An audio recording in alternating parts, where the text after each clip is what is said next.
South Korea జుచు air విమాన ప్రమాదంలో big twist చోటు చేసుకుంది. ప్రమాద స్థలం నుంచి బ్లాక్ బాక్సులు, ఫ్లైట్ డేటా రికార్డుతో పాటు కాక్పిట్ వాయిస్ రికార్డును స్వాధీనం చేసుకున్నారు అధికారులు. ల్యాండింగ్ సమయంలో పక్షి దాడి చేసే అవకాశం ఉందంటూ ల్యాండింగ్ సమయంలోనే పక్షి దాడి చేసిన అవకాశం ఉందంటూ పైలట్ను హెచ్చరించారు కంట్రోల్ టవర్ నుంచి అంటూ కూడా చెప్పడం జరుగుతోంది.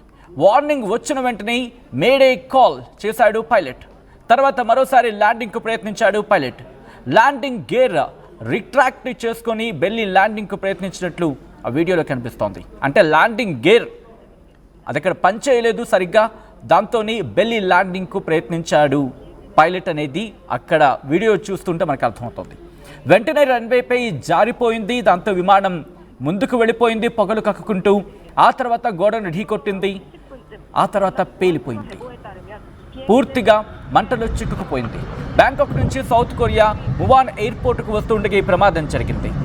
విజువల్స్ మీరు చూస్తున్నారు. ప్రమాద సమయంలో ఫ్లైట్లో 181 మంది ఉన్నారు.